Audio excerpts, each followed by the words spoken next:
Bueno, y presentamos a nuestra próxima invitada. Es un lujo tenerla aquí. Irina Hauser, periodista de Página 12, está con nosotros. Bienvenida, gracias por estar aquí. Gracias por invitarme. Buenas tardes. Bueno, nos parecía muy importante tenerte acá porque siempre tenés una mirada muy clara respecto de, bueno, en este caso, decisiones judiciales como la del día de ayer respecto del procesamiento de Cristina Fernández de Kirchner y con información también muy exacta, ¿no? ¿Qué nos puedes decir respecto de la decisión de Bonadío de procesar con prisión preventiva a la expresidenta? 557 páginas, para empezar. Bueno, si uno toma específicamente el modo en que Claudio Bonadío, en este texto que es el procesamiento, diseña la imputación contra Cristina Fernández de Kirchner, puede entender de qué está hablando y cómo construyó esta resolución. Lo primero que te diría que hay que tener en cuenta es que él se está basando en dos elementos centrales. Uno son los cuadernos en sí mismos, las fotocopias de los cuadernos, ¿no? Como solemos decir. Y otros son los arrepentidos. Esto es lo que le ha dado a él centralmente los elementos para llegar a la conclusión, como dice, que existía una asociación ilícita que estaba liderada por Cristina Fernández de Kirchner, que el objetivo era recaudar dinero de manera ilegítima. ¿Para qué ese dinero? El grueso, lo que plantea la resolución, es que era para enriquecimiento personal de la mayoría de los funcionarios que participaban de esta trama de recaudación. Hay muchos, pero los nombres más importantes, además de Cristina Kirchner y Néstor Kirchner, aparece Julio De Vido, ministro de Planificación, aparece Roberto Barata, que era su mano derecha, como además quien se ocupaba de una de las partes operativas. Y también habla de el dinero utilizado para la política y del dinero utilizado para comprar voluntades en el Poder Judicial. Lo que explica por qué está procesado, por ejemplo, Norberto Yarvide, Javier Fernández, que es un histórico operador en tribunales. Esto es centralmente lo que él plantea. Tenés por un lado las imputaciones hacia los exfuncionarios, están detenidos casi todos, menos algunos de los que fueron arrepentidos. José López sigue detenido porque está siendo juzgado por enriquecimiento ilícito, pero Claudio Uberti, por ejemplo, que era quien lideraba el órgano de control de concesiones viales, consiguió la libertad a partir de arrepentirse. Luego está toda la lista de los empresarios, que la verdad que este es un dato sumamente fuerte, más allá de algunas críticas que yo tengo hacia la resolución de Bonadío, que después si quieren las comentamos.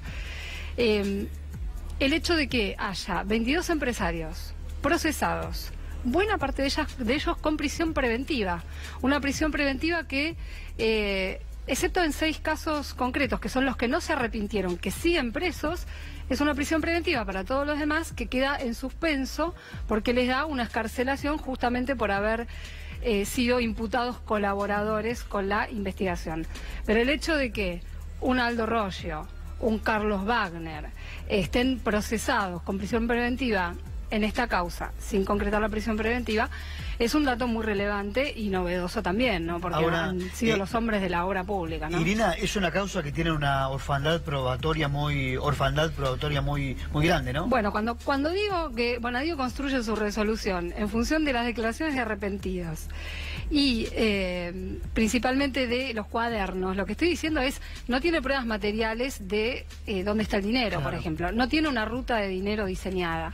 Si vos contrastás los datos que hay, por ejemplo, en el cuaderno de Centeno, donde se refiere a las entregas de dinero, ¿no? En distintos lugares a lo largo, desde el año 2005 hasta el año 2015, y cotejar lo que dicen los arrepentidos, tampoco es que Bonadío traza un puente con una entrega de dinero, un contrato de obra pública y lo que dice un arrepentido. No es que está armado ese mapa. Entonces, yo veo una orfandad probatoria desde ese punto de vista. Lo que uno puede apreciar es que un relato coincidente sobre la existencia de un sistema de corrupción en la obra pública, creo que es algo que sabíamos todos de antes y que se viene a plasmar acá, pero otra cosa es, al momento de responsabilizar penalmente a alguien, ¿qué tenés para responsabilizarlo? Yo en el caso de Cristina Fernández de Kirchner, que estuve enumerando un poco qué es lo que le imputan, Contra ella no es que hay una prueba directa, nadie puede decir, recibió plata tal día en tal lugar, Cristina Fernández de Kirchner, o sacó plata a una cuenta en tal lugar. Había una gran expectativa, por ejemplo, con la declaración del financista Ernesto Clarence. Lo estuvieron teniendo contra las cuerdas durante varias semanas, esperando que dijera algo, ¿no? Entonces iba aportando información con cuentagotas, Clarence. ¿Por qué? Porque sí, era un financista del poder, digamos. Pero no asesor financiero de los Kirchner. Muy conocido. Él dice que no los conocía ni a Néstor ni a Cristina. Que él trató con dos personas distintas en dos periodos. En el periodo de la presidencia de Néstor Kirchner, con Daniel Muñoz, que era su secretario privado.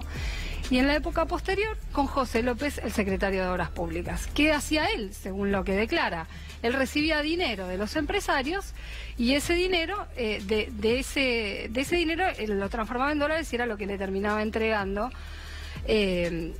a Daniel Muñoz o a López, ¿no? Perdón, una vez que se pagaban los contratos los certificados de obra. Antes de que sigas, pues me parece importante, claro, mucha expectativa porque se esperaba que dijera qué era lo que él hacía con ese dinero. No, claro, pero además se esperaba que dijera que lo sacó fuera del país, claro, o sea, porque bueno, Clarence ha estado vinculado con el hallazgo de cuentas en el exterior. Pero la verdad es que en este caso tampoco habló de eso, de ninguna cuenta en el exterior, y tampoco se ha encontrado nada hasta ahora. Hoy Cristina Fernández de Kirchner presentó un escrito en el juzgado de Sebastián Casanelo, en otra causa, que es una causa por lavado que tiene como protagonista Lázaro Báez, y ella dice algo así como podrán seguir excavando que no van a encontrar nada.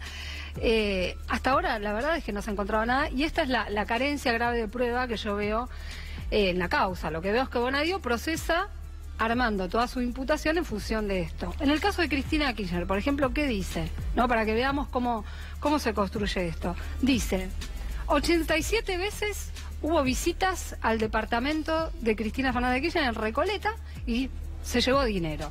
¿De dónde surge esto? De los arrepentidos y de los cuadernos de Centeno. Estas visitas. ¿Quién recibía el dinero? ¿Cristina Fernández de Kirchner? No. Muñoz. Muñoz falleció. Muñoz es el secretario de Néstor Kirchner, que falleció. Hay toda una investigación además sobre su patrimonio, que es bastante impactante. Muñoz. ¿Qué más se dice respecto de Cristina Fernández de Kirchner? Tenía bóvedas en la casa del Calafate. ¿Tenía bóvedas en la casa del Calafate? Lo que dice la resolución es que había un subsuelo que, según la declaración de dos arquitectos, parecía remodelado. ¿Eso quiere decir que es una bóveda o que fue usado como una bóveda? ¿No? Puerta de madera contra marco de acero. Eso lo único que quiere decir es que hay un subsuelo que quizás fue remodelado, pero no sabemos otra cosa. ¿Qué más se dice? La declaración del piloto del Tango 01. Se subían bolsos al Tango 01. Cada vez que había un viaje desde Buenos Aires al Calafate, subían bolsos. ¿Vio la plata en los bolsos? No, vio los bolsos. Y vio que no pasaban por el escáner. ¿Eso quiere decir que había plata? Y podemos leer todo, o sea, qué sé yo. ¿Creo que es una causa de todos supuestos? Y en parte sí, porque incluso vos lees las declaraciones de los arrepentidos, y los arrepentidos en general se basan en supuestos, salvo algunos casos puntuales donde, bueno, Clarence decía, sí, yo tenía esta función, ¿no? López también ha dicho algunas cosas, me han tenido intermediario. López para explicar, por ejemplo, los 9 millones de dólares del convento, que hasta ahora, aclaremos, nunca los había explicado, y dio 3 versiones distintas sobre el origen de ese dinero. Ahora dice, me lo entregó otro de los secretarios de Cristina Fernández de Kirchner, Gutiérrez, pero antes había dicho otra cosa. Antes había dicho, sí, los agarré de mi casa porque los tenía ahí guardados y efectivamente habían cotejado que estaban mojados porque esa fue la versión probada, además. Claro, esa fue la versión probada, porque cuando fueron a la vivienda en Dique Luján, el lugar que él describió como el escondite de ese dinero era tal cual lo había descrito. Pero entonces, ¿cómo fundamenta Bonadío que cree ahora en la última versión cuando en realidad hay una versión que fue probada? Y es la que él dio en su causa. Es la que dio en la causa de él. A lo que López juega es a obtener un beneficio en el juicio por enriquecimiento ilícito que está transcurriendo justo ahora. Entonces, a que se le rebaje la pena ahí, por la voluntad que demostró para establecer el origen del dinero, porque además cuando el tema del enriquecimiento ilícito es que el imputado tiene que demostrar de dónde salió el dinero o el patrimonio. Claro, al revés. Claro, igual en el juicio dio otra versión, dijo que el dinero se lo dieron en la calle 3 personas que lo estaban escoltando hacia el convento. Ahora, Elena, ¿no? en términos jurídicos, ¿es una causa defectuosa, por llamarlo de alguna manera? Yo no soy abogada, pero tengo sentido común y muchos años de cubrir causas judiciales. Creo que tenés para cotejar otras causas donde se investigan sobornos en obra pública. Por ejemplo, una causa donde se investigan los famosos sobornos de Odebrecht, de la consultora brasileña, donde hay gente que ya está imputada, entre ellos Ángelo Calcaterra, el primo del presidente Mauricio Macri. Tenés la causa sobre las plantas potabilizadoras de AISA, donde también se investigan sobornos. Carlos Wagner está implicado en esa causa, ¿no?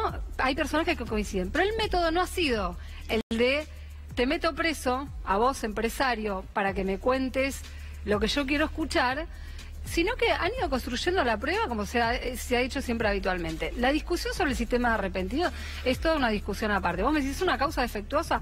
Es una causa donde yo veo una trama.